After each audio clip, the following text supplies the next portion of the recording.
Hi dears, company corporation last ഗ്രേഡിന്റെ എക്സാമിനെ മുൻനിർത്തിക്കൊണ്ട് കേരള ഹിസ്റ്ററി എന്ന ടോപ്പിക് നമ്മൾ സ്റ്റാർട്ട് ചെയ്തിരിക്കുകയാണ്. കൂടെ തന്നെ VFA, ബെവ്കോ, LD-യിലൊക്കെ കോമൺ ആയിട്ട് വരുന്ന ഒരു സിലബസ് ആണ് കേരള ഹിസ്റ്ററി എന്ന് പറയുന്നത്. മെയിൻസിനെ അടിസ്ഥാനമാക്കിയിട്ട് നിങ്ങൾക്ക് എന്ത് ചെയ്യാം, അത് ഏത് ഇപ്പൊ കേരള ഹിസ്റ്ററിയാണ് നമ്മൾ സ്റ്റാർട്ട് ചെയ്തിരിക്കുന്നത് അല്ലെ. മെയിൻസിനെ അടിസ്ഥാനമാക്കിയിട്ടാണ് ക്ലാസ്സുകൾ തുടങ്ങിയിരിക്കുന്നത്.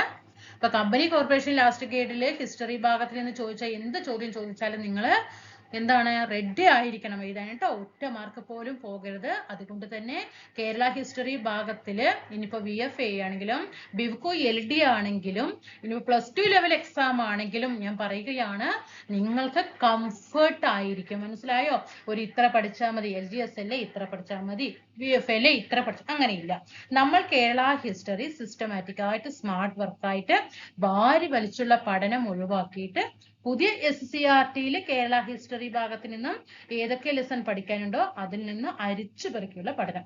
പഴയ SCRT-യിൽ എന്തൊക്കെ കേരള ഹിസ്റ്ററിയെ കുറിച്ച് പഠിക്കാനുണ്ടോ അത് അരിച്ചു പെറുക്കിയിട്ട് പഠനം.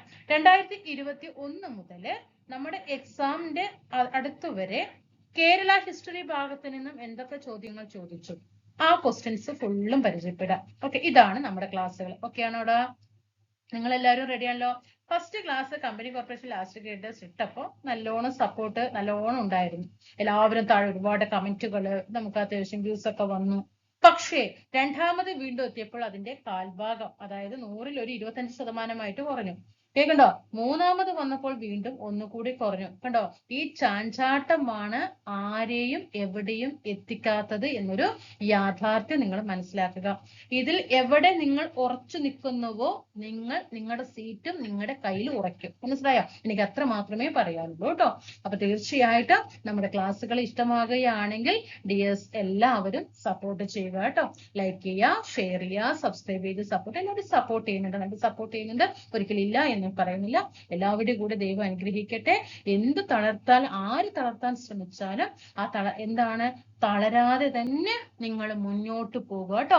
തളർത്തിക്കൊണ്ടിരിക്കുന്നവർ ക്ഷീണിക്കട്ടെ, അവർ ക്ഷീണിച്ച് അവര് വീഴട്ടെ, ഒരിക്കലും നിങ്ങൾ വീഴരുത്. കേൾക്കുന്നുണ്ടോ? നന്നായിട്ട് പഠിക്കുക. മുന്നിൽ നമുക്ക് കുറച്ച് സമയമുണ്ട്. അപ്പോ എന്താണ്, ഹറിബറി ആകാതെ സമാധാനത്തില് നമ്മുടെ ബ്രെയിനിന് എന്താണ് സമാധാനപരമായിട്ട് കൊടുക്കുക. ഓക്കെ, ഓരോരോ ക്ലാസ്സുകളും നമ്മൾ പഠിക്കുക, റിവിഷൻ ചെയ്യുക, ഒരു എക്സാം എഴുതുക, ഈ രീതിയിൽ പോകും കേട്ടോ. പ്രീവിയസ് ക്വസ്റ്റ്യൻ പേപ്പർ ഞാൻ ഇതിന്റെ കൂടെ ഇനി സ്റ്റാർട്ട് ചെയ്യുന്നത് company LGS, VFA, Bevco, LD എന്ന് പറഞ്ഞിട്ട് ക്വസ്റ്റ്യൻ പേപ്പർ ഓരോന്നും ഞാൻ വർക്ക്ഔട്ട് ചെയ്യിപ്പിക്കാം. മനസ്സിലാകുന്നുണ്ടോ? ഞാൻ ചെയ്തു തരാം കേട്ടോ. നിങ്ങളൊപ്പം വന്നാൽ മതി. ധൈര്യമായിട്ട് മുന്നോട്ട് പോകാം കേട്ടോ. നമ്മൾ ഏതൊക്കെ കഴിഞ്ഞു? ഇപ്പൊ ഞാൻ എടുത്തു പറയുന്നുണ്ടടാ, ചിലവർ താഴെ കമന്റ് ചെയ്യുന്നുണ്ട്, മിസ്സേ ഫസ്റ്റ് ലെസന്റെ പേരൊന്ന് പറയാൻ. ഞാൻ പറയാറില്ലേ നിങ്ങൾക്കെല്ലാം, ഞാൻ പറഞ്ഞു തന്നിട്ടാണ്. ഒരു സംശയം ഞാൻ അവിടെ ബാക്കി വെക്കില്ല. നമ്മള് പുതിയ SCRT ക്ലാസ് കഴിഞ്ഞു കേട്ടോ. ന്യൂ SCRT-യില് എന്ത് ചെയ്തു? അനീതിയിൽ നിന്നും നീതിയിലേക്ക് ചരിത്രത്തിന്റെ ആധാരശിലകൾ എന്ന 2 ലെസണും നിങ്ങളുടെ മുന്നിലേക്ക് എത്തിച്ചു കഴിഞ്ഞു. ഇപ്പൊ നമ്മൾ എടുക്കുന്നത് പഴയ SCRT-യിലെ നവകേരള സൃഷ്ടിക്കായി എന്ന ലെസൺ എന്ത് ചെയ്തു? കഴിഞ്ഞ ക്ലാസ്സിൽ പകുതി എടുത്തു വെച്ചിട്ടുണ്ട്. മനസ്സിലായോ? അത് എടുത്തു വെച്ചു. നവകേരള സൃഷ്ടിക്കായി എന്ന ലെസൺ നമ്മൾ കഴിഞ്ഞു അല്ലേ? നമ്മൾ കഴിഞ്ഞു. നവകേരള സൃഷ്ടിക്കായി എന്ന ലെസൺ കഴിഞ്ഞ ക്ലാസ്സോട് കൂടിയിട്ട് അതും കഴിഞ്ഞു. ഇപ്പൊ പഴയ SCRT-യിലെ കേരളം ആധുനികതയിലേക്ക് എന്ന ലെസൺ ആണ് നമ്മൾ പഠിക്കാൻ ഇന്ന് സ്റ്റാർട്ട് ചെയ്യുന്നത്. കാരണം ലെസൺ വലിയൊരു ലെസൺ ആണ് കേട്ടോ. അപ്പൊ നമ്മളത് വായിച്ച് അതിന്റെ പോയിന്റുകൾ ഇങ്ങോട്ടേക്ക് എടുത്ത് നിങ്ങൾക്ക് തരികയാണ് കേട്ടോ. അപ്പൊ നിങ്ങൾ പഠിച്ചാൽ മാത്രം മതി. നമുക്ക് ക്ലാസ്സിലേക്ക് കടക്കാം. കേരളം ആധുനികതയിലേക്ക് എന്ന ലെസൺ കേട്ടോ. യൂറോപ്യർ വ്യാപാരത്തിനായിട്ട് കേരള തീരത്ത് എത്തുന്നത് ഏത് നൂറ്റാണ്ടിലാണ്? 15-ാം നൂറ്റാണ്ടിലാണ്. യൂറോപ്യർ വ്യാപാരത്തിനായിട്ട് കേരള തീരത്ത് എത്തുന്നത് 15-ാം നൂറ്റാണ്ടിലാണ്. കേരളവുമായി വ്യാപാരത്തിൽ ഏർപ്പെട്ടിരുന്നവർ ആരൊക്കെയാണ്? അറബികളും ചൈനക്കാരും ഒക്കെ ആയിരുന്നു അല്ലെ? ആരാണ്? അറബികളും ചൈനക്കാരുമായിരുന്നു.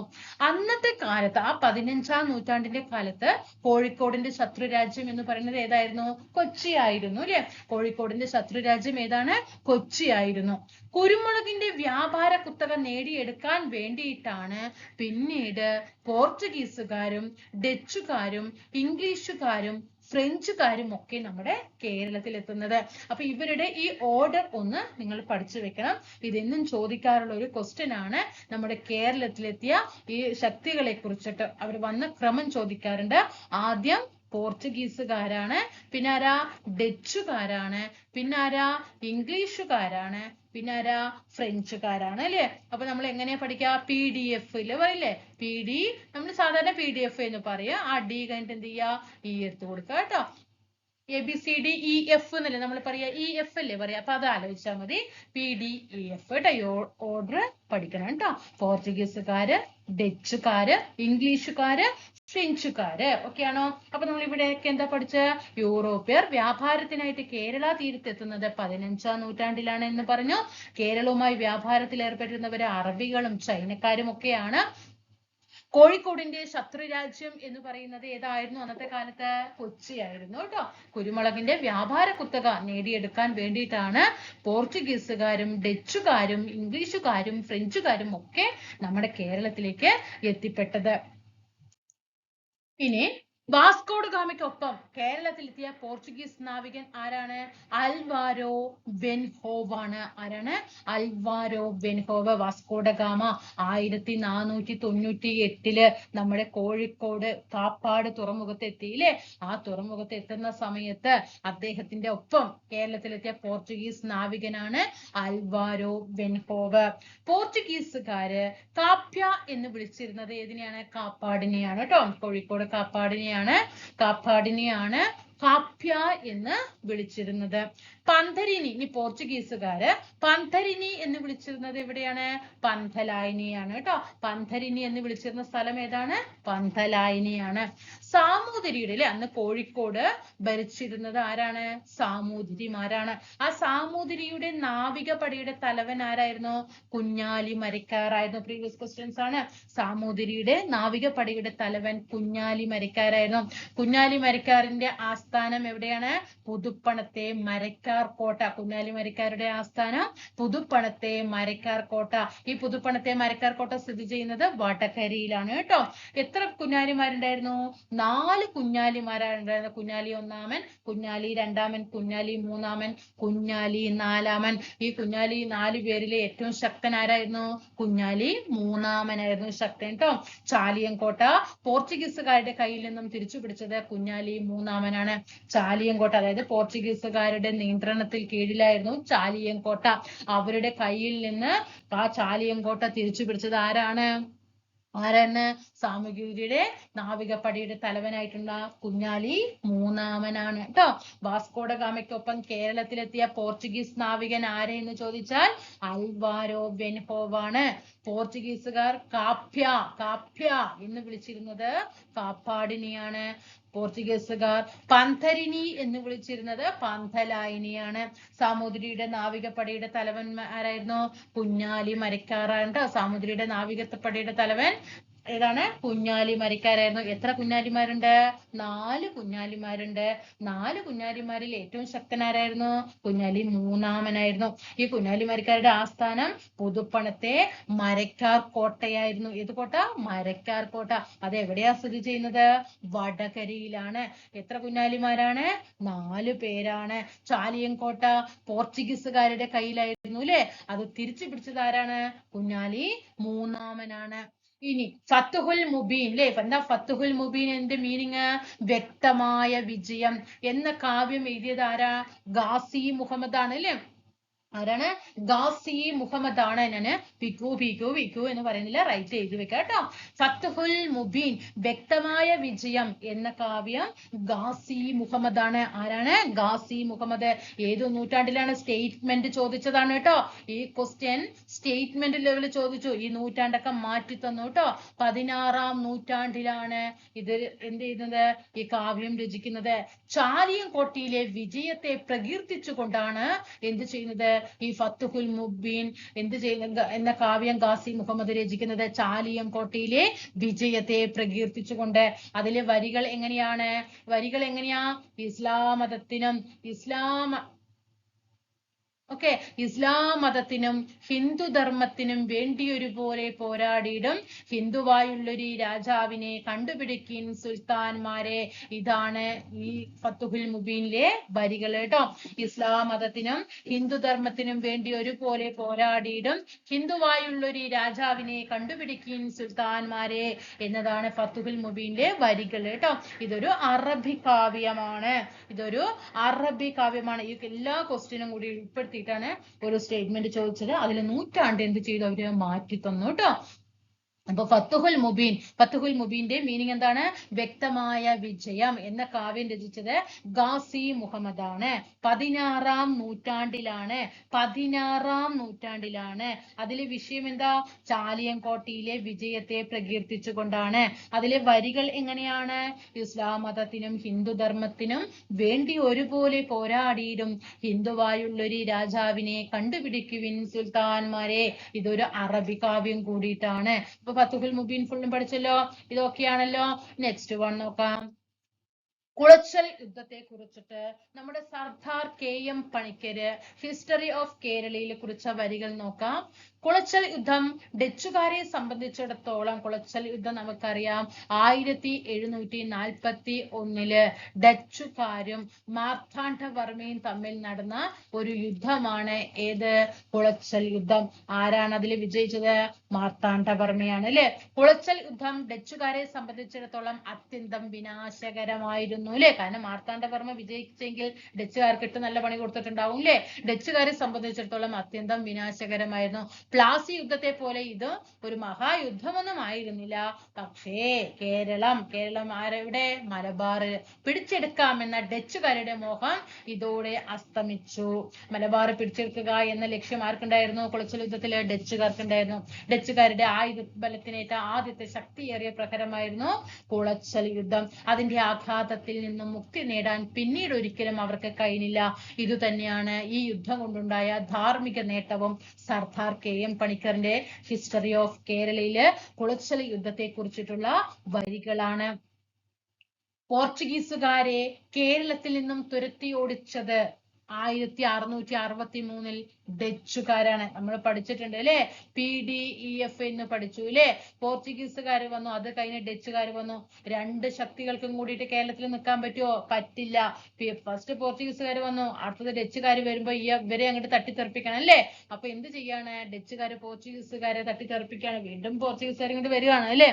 1663 ഡച്ചുകാര് പോർച്ചുഗീസുകാരെ കേരളത്തിൽ നിന്നും തുരത്തി ഓടിക്കുന്നത് കേട്ടോ. ഡച്ചുകാരെ പരാജയപ്പെടുത്തിയതില്ലേ. പിന്നീട് അവിടെ ഡച്ചുകാരുടെ ആധിപത്യം വന്നു. പക്ഷേ അപ്പോ സമയത്താണ് 1741 കുളച്ചൽ യുദ്ധം നടക്കുന്നത്. മാർത്താണ്ഡവർമ്മയും ആരൊക്കെയാണ്? ഡച്ചുകാരും തമ്മിൽ അല്ലെ. മാർത്താണ്ഡവർമ്മയും ഡച്ചുകാരും തമ്മിൽ 1741 കുളച്ചൽ യുദ്ധം നടക്കുന്നത്. മാർത്താണ്ഡവർമ്മയാണ് അതില് വിജയിക്കുന്നത് അല്ലെ. അടുത്ത് നോക്കാം. ആറ്റിങ്ങൽ കലാപം നടക്കുകയാണ്. 1721 ആറ്റിങ്ങൽ കലാപം നടക്കുന്നത്. എന്തൊക്കെയാണ് ആറ്റിങ്ങൽ കലാപത്തിന്റെ പ്രത്യേകത? ബ്രിട്ടീഷുകാർക്കെതിരെ അല്ലെ, ബ്രിട്ടീഷുകാർക്കെതിരെ കേരളത്തിൽ നടന്ന ആദ്യത്തേതായി ഒരു വാക്ക് ശ്രദ്ധിക്കണേ, സംഘടിത സമരമാണ്. ബ്രിട്ടീഷുകാർക്കെതിരെ കേരളത്തിൽ നടന്ന ആദ്യത്തെ സംഘടിത സമരം ആറ്റിങ്ങൽ കലാപം, വർഷം 1721. എന്താണ് ഈ ആറ്റിങ്ങൽ കലാപം ഉണ്ടാകാനുള്ള കാരണം? എന്താ ആറ്റിങ്ങൽ കലാപം ഉണ്ടാകാനുള്ള കാരണം? 1721 ആറ്റിങ്ങൽ റാണിക്ക്, ആറ്റിങ്ങൽ പറയുമ്പോ എവിടെയാ? തിരുവനന്തപുരം അല്ലെ. ആറ്റിങ്ങൽ റാണിക്ക് സമ്മാനവുമായി പോകുകയായിരുന്ന 150ഓളം പേരുള്ള ഇംഗ്ലീഷ് സംഘത്തെ അവിടുത്തെ നാട്ടുകാർ വധിച്ചു. ഇതാണ് ആറ്റിങ്ങൽ കലാപം എന്ന് അറിയപ്പെട്ടത് കേട്ടോ. ആറ്റിങ്ങൽ കലാപം 1721 എന്താണ് ആറ്റിങ്ങൽ കലാപം എന്ന് ചോദിച്ചാൽ 1721 ആറ്റിങ്ങൽ റാണിക്ക് സമ്മാനവുമായിട്ട് ഒരു 150ഓളം ഇംഗ്ലീഷുകാര് എന്ത് ചെയ്യാണ്? ഇംഗ്ലീഷുകാർ പോകുകയായിരുന്നു. ആ പോകുന്ന സമയത്ത് അവിടുത്തെ നാട്ടുകാര് ഒരു 150ഓളം പേരുള്ള ഇംഗ്ലീഷ് സംഘത്തെ എന്ത് ചെയ്തു? നാട്ടുകാർ വധിച്ചു. ഇതാണ് ആറ്റിങ്ങൽ കലാപം എന്നറിയപ്പെട്ടത്. പിന്നെ കർണാട്ടിക് യുദ്ധത്തെ കുറിച്ചിട്ട് പറയുന്നുണ്ട്. കർണാട്ടിക് യുദ്ധം നടന്നത് ആരൊക്കെ തമ്മിൽ എന്ന് ചോദ്യങ്ങൾ വന്നിട്ടുണ്ട്. ഇംഗ്ലീഷുകാരും ഫ്രഞ്ചുകാരുമാണ്. വിജയിച്ചത് ഇംഗ്ലീഷുകാരാണ്. 1615 1615 ഇംഗ്ലീഷ് ഈസ്റ്റ് ഇന്ത്യ കമ്പനിയുടെ പ്രതിനിധി കേരളത്തിൽ എത്തിയ വർഷം കേട്ടോ. നമുക്കറിയാം ഇംഗ്ലീഷ് ഈസ്റ്റ് ഇന്ത്യ കമ്പനി സ്ഥാപിതമായ വർഷം എപ്പോഴാണ്? 1600 കേട്ടോ. പ്രീവിയസ് ക്വസ്റ്റ്യൻ ആണ്, അത് എസ്എറ്റിൽ പറയുന്നില്ല. ഇംഗ്ലീഷ് ഈസ്റ്റ് ഇന്ത്യ കമ്പനി സ്ഥാപിതമായ വർഷം 1600. 1615 ഈ ഇംഗ്ലീഷ് ഈസ്റ്റ് ഇന്ത്യ കമ്പനിയുടെ ഒരു പ്രതിനിധി നമ്മുടെ കേരളത്തില് എത്തുന്നുണ്ട് കേട്ടോ. അപ്പൊ നമ്മൾ ഇവിടെ എന്തൊക്കെയാ പഠിച്ചത്? ഇവിടെ നമ്മൾ എന്തൊക്കെ പഠിച്ചു? പോർച്ചുഗീസുകാരെ കേരളത്തിൽ നിന്നും തുരത്തി ഓടിച്ചത് ആരെ എന്ന് ചോദിച്ചാൽ നമ്മൾ ആ ഓർഡർ നോക്കിയാൽ മതി. പോർച്ചുഗീസുകാർ കഴിഞ്ഞ ഡച്ചുകാർ വന്നു. ഡച്ചുകാർ വരുമ്പോ പോർച്ചുഗീസുകാരെ ഓട്ടോമാറ്റിക് ആയിട്ട് ഒഴിവാക്കണം അല്ലെ? ഒരു മന്ത്രിസഭ വരുമ്പോ അടുത്ത മന്ത്രിസഭനെ ഒഴിവാക്കണ്ടേ? അപ്പൊ എന്താ ചെയ്യുന്നത്? ഒരാൾ തട്ടിത്തെറിപ്പിച്ചിട്ടാണല്ലോ മറ്റൊരാൾ വരുന്നത്. അങ്ങനെ ചിന്തിക്കുക. പോർച്ചുഗീസുകാരെ കേരളത്തിൽ നിന്നും തുരത്തി ഓടിച്ചത് ഡച്ചുകാരാണ്. ആ വർഷം ചോദിച്ചിട്ടുണ്ട് കേട്ടോ. 1663. 1663 ഡച്ചുകാരെ പിന്നീട് ഡച്ചുകാരുടെ ആധിപത്യം വന്നു അല്ലെ? അപ്പൊ ആ ഡച്ചുകാരെ പരാജയപ്പെട്ടത് ആരാ? മാർത്താണ്ഡവർമ്മ. എങ്ങനെ? 1741 കുളച്ചൽ യുദ്ധത്തിലൂടെ കേട്ടോ. ആറ്റിങ്ങൽ കലാപം നടന്നു 1721. എന്താ ഈ ആറ്റിങ്ങൽ കലാപത്തിന്റെ പ്രത്യേകത? ബ്രിട്ടീഷുകാർക്കെതിരെ കേരളത്തിൽ നടന്ന ആദ്യത്തെ സംഘടിത സമരമാണ് ആറ്റിങ്ങൽ കലാപം. 1821 നമ്മുടെ ആറ്റിങ്ങൽ റാണിക്ക് കുറെ സമ്മാനവുമായിട്ട് ആര് പോവാണ്? ബ്രിട്ടീഷുകാര് പോവുകയാണ്. ആ സമയത്ത് അവിടുത്തെ നാട്ടുകാർ എന്ത് ചെയ്തു? ആ ഇംഗ്ലീഷുകാരെ മൊത്തം ഒരു 150ഓളം ഇംഗ്ലീഷുകാരെ വധിക്കുകയാണ്. അതാണ് ആറ്റിങ്ങൽ കലാപം എന്ന് അറിയപ്പെട്ടത്. പിന്നെ ഒരു കർണാട്ടിക് യുദ്ധം നടന്നിട്ടുണ്ട്. ഇംഗ്ലീഷുകാരും ഫ്രഞ്ചുകാരും തമ്മിലാണ്. വിജയിച്ചത് ആരാ? ഇംഗ്ലീഷുകാരാണ്. പിന്നെ 1600 ഇംഗ്ലീഷ് ഈസ്റ്റ് ഇന്ത്യ കമ്പനി സ്ഥാപിതമാകുന്നത് എന്ന് പറഞ്ഞു. 1600 കഴിഞ്ഞ് 1615 ആയ സമയത്ത് ആ ഇംഗ്ലീഷ് ഈസ്റ്റ് ഇന്ത്യ കമ്പനിയിൽ നിന്നുള്ള ഒരു പ്രതിനിധി നമ്മുടെ കേരളത്തില് എത്തിയിട്ടുണ്ട് കേട്ടോ. ബ്രിട്ടീഷുകാര് പാണ്ഡികശാലകൾ സ്ഥാപിച്ച സ്ഥലങ്ങൾ ഏതൊക്കെയാണ്? പാണ്ഡികശാലകൾ എവിടെയൊക്കെയാണ്? വിഴിഞ്ഞത്ത്, തലശ്ശേരി, അഞ്ചുതെങ്ങ് ഇവിടെയൊക്കെ എന്ത് ചെയ്തിട്ടുണ്ട്? ആറ്റിങ്ങലിലും എന്ത് ചെയ്തിട്ടുണ്ട്? പാണ്ഡികശാലകളൊക്കെ സ്ഥാപിച്ചിട്ടുണ്ട് കേട്ടോ. ബ്രിട്ടീഷുകാർ പാണ്ഡികശാലകൾ സ്ഥാപിച്ച സ്ഥലങ്ങളാണ് വിഴിഞ്ഞം, തലശ്ശേരി, അഞ്ചുതെങ്ങ്. വിഴിഞ്ഞം, തലശ്ശേരി, അഞ്ചുതെങ്ങ്. പടിഞ്ഞാറൻ തീരത്തെ ബ്രിട്ടീഷുകാരുടെ ഏറ്റവും പ്രധാനപ്പെട്ട സൈനിക കേന്ദ്രം അഞ്ചുതെങ്ങാണ് കേട്ടോ. പടിഞ്ഞാറൻ തീരത്തെ ബ്രിട്ടീഷുകാരുടെ ഏറ്റവും പ്രധാനപ്പെട്ട സൈനിക കേന്ദ്രം അഞ്ചുതെങ്ങാണ്. അഞ്ചുതെങ്ങിൽ കോട്ട പണിയാനുള്ള അനുവാദം നേടിയെടുത്തത് ആറ്റിങ്ങൽ റാണിയിൽ നിന്നാണ് കേട്ടോ. അഞ്ചുതെങ്ങില് കോട്ട പണിയാനുള്ള അനുവാദം നേടിയെടുത്തത് ആറ്റിങ്ങൽ റാണിയിൽ നിന്നാണ്. അപ്പൊ ബ്രിട്ടീഷുകാരുടെ പാണ്ഡികശാലകൾ എവിടെയൊക്കെയായിരുന്നു? വിഴിഞ്ഞത്തുണ്ടായിരുന്നു, തലശ്ശേരിയിലുണ്ടായിരുന്നു, അഞ്ചുതെങ്ങിലുണ്ടായിരുന്നു. ഈ അഞ്ചുതെങ്ങിന്റെ പ്രത്യേകത എന്താ? പടിഞ്ഞാറൻ തീരത്തെ ബ്രിട്ടീഷുകാരുടെ ഏറ്റവും പ്രധാനപ്പെട്ട സൈനിക കേന്ദ്രമാണ് അഞ്ചുതെങ്ങ്. അഞ്ചുതെങ്ങിൽ കോട്ട പണിയാനുള്ള അനുവാദം നേടിയെടുത്തത് ആറ്റിങ്ങൽ റാണിയിൽ നിന്നാണ്. ആറ്റിങ്ങൽ റാണിയിൽ നിന്നാണ്. അങ്ങനെ 1792 ശ്രീരംഗപട്ടണം ഉടമ്പടി നടക്കുകയാണ്. മൈസൂരിലെ ഭരണാധികാരികളും ബ്രിട്ടീഷുകാരും തമ്മിൽ കേട്ടോ. 1792 ശ്രീരംഗപട്ടണം ഉടമ്പടി. വെരി വെരി ഇമ്പോർട്ടന്റ് ക്വസ്റ്റ്യൻ ആണ്. ഈ ശ്രീരംഗപട്ടണം ഉടമ്പടി മൈസൂരിലെ ഭരണാധികാരികളും ബ്രിട്ടീഷുകാരും തമ്മിൽ ആയിരുന്നു. അത് പ്രകാരം ഈ മൈസൂരിലെ ഭരണാധികാരികളും ബ്രിട്ടീഷുകാരും തമ്മിലായിരുന്നു ഉടമ്പടി. അതുമൂലം ഈ ബ്രിട്ടീഷുകാർക്ക് എന്ത് ലഭിച്ചു? മലബാർ ലഭിച്ചു കേട്ടോ. മലബാർ ബ്രിട്ടീഷുകാരുടെ കീഴിലായി ഈ ഉടമ്പടി പ്രകാരം. 1792 തന്നെയാണ് കൊച്ചി രാജാവ് എന്ത് ചെയ്യുന്നത്? ബ്രിട്ടീഷ് മേൽക്കോയ്മ അംഗീകരിക്കുന്നത്. അതായത് അവർക്ക് അവിടെ സ്വാതന്ത്ര്യം അല്ലെ? എന്താണ്? എല്ലാ കാര്യങ്ങൾക്കും സ്വാതന്ത്ര്യം കൊടുക്കുകയാണ് അല്ലെ?